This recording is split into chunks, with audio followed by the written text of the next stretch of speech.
Let's say you disagree with the political views of the people who run the country, the billionaire class, the Tesla drivers, our self-appointed clergy on social media, the retired prosecutors and spy chiefs you so often see on television opining about things.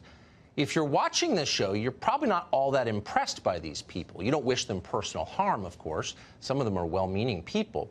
But you don't think they've done a very good job for America, though somehow they themselves are richer than ever. You might have voted for Donald Trump to make that very point.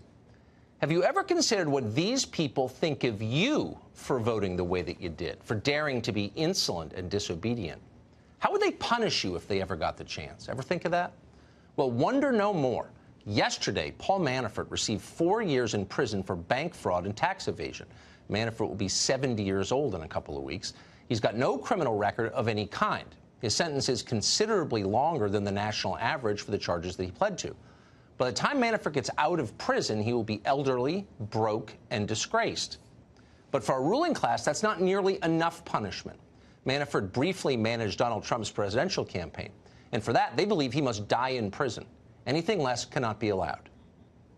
Shocking news. Shocking. And I'll tell you, as a former prosecutor, I'm embarrassed. As an American, I'm upset. From the very beginning, this judge seemed to have had a hard-on for just the Mueller probe overall. It's a serious crime, and he got a slap on the wrist. And I think for that, people should be outraged. I find this jaw-dropping, really. Really? That's surprising. It's an extraordinarily lenient sentence in light of the extent and scope of Mr. Manafort's criminality. Paul Manafort got the special, clubby, Washington elite friendly treatment. It's an outrage, and it's disrespectful of the American people. Paul Manafort must die. That's what they're demanding. Robert Mueller agrees with them.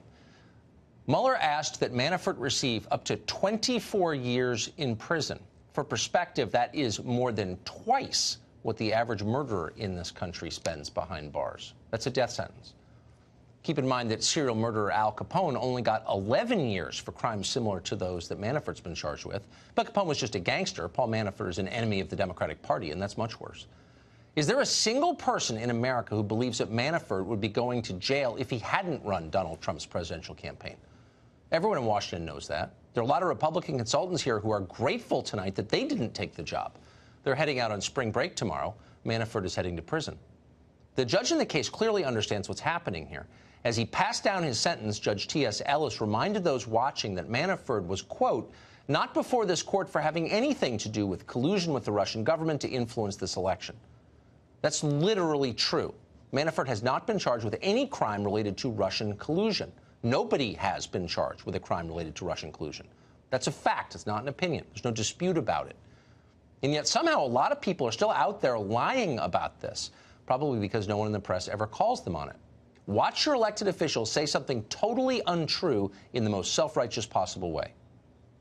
The American people would be justified in feeling that there has been some miscarriage of justice here. What Paul Manafort did was essentially potentially threaten our very democracy, the principles of our democracy. This news came out about Paul Manafort, and I'm really ticked off about this. Were you shocked that he only got 47 months? No, this criminal justice system can't surprise me anymore. It's a sentence that is far too short. You know, I think I spent more days in detention in high school than Judge Ellis thinks that Paul Manafort should spend in jail.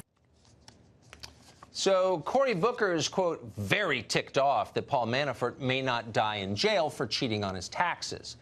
Keep in mind, this is the same Cory Booker who recently has spent hours on the Senate floor wagging his finger in the face of America over mass incarceration and our broken justice system.